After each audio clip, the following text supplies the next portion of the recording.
I've managed to secure big bonuses at top American investment banks such as Goldman Sachs and Morgan Stanley. So how did I do this? Let me explain in this video.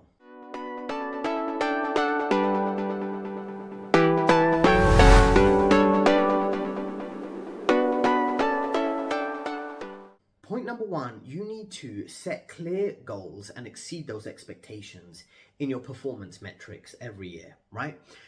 And that's how you secure a high bonus. Now, let me explain that in a bit more detail. So at the start of each year, you're going to set your goals between January and March for that year of performance. Now, what you need to do is negotiate those objectives with your management and, in a sense, not set those goals too high that it's unmanageable. It's not something you can effectively meet in your day-to-day work. You don't want to do that. I've seen many people, they set these very ambitious goals. They think they're going to achieve a ton of things within the year. The year goes by quicker than they can plan for, and they end up not meeting those high objectives that have been set out for them in January, in the Q1 essentially, right?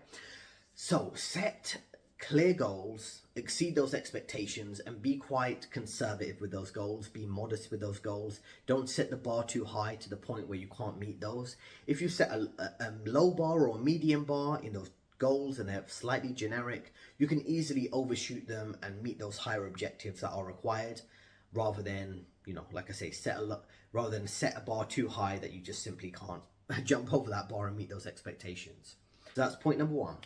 Point number two is you need to focus on relationship building and staying informed.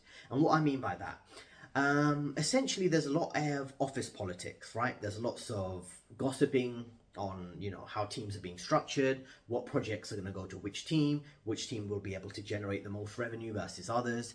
And what you need to do is stay in tune of all that type of scenario, because if there's a hot new project that's going to generate a lot of revenue for the company, there's a key contact that you need to be in touch with that has the ear of senior management and you want to be perceived positively by them, that's exactly what you need to do. You need to get in that circle, you need to focus on that project that is going to get high visibility from senior management, be on good terms with the people who are friendly with senior management, so they put in a good word for you when it comes to negotiating the bonus pool and how much is going to be allocated to you to keep working your job at that particular company.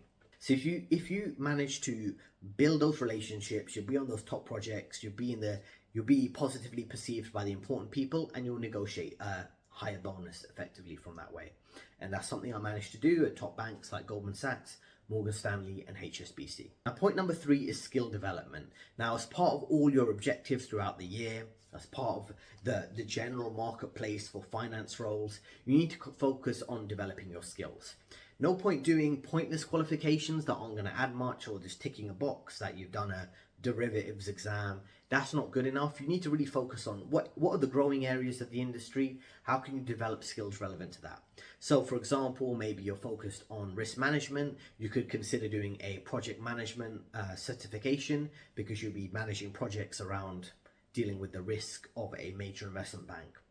You could maybe focus on, if you're a trader, you could focus on, for example, doing a qualification on algorithmic trading, because that's going to benefit you as the industry becomes more automated, particularly within the trading elements of finance. So that's an important thing to consider.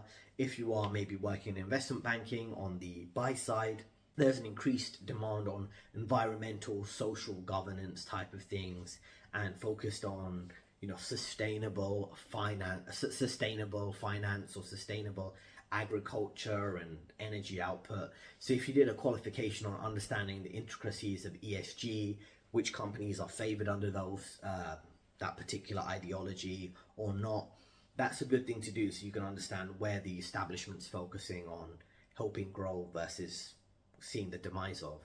So it's very important you understand industry trends and you develop your skills on the basis of those industry trends.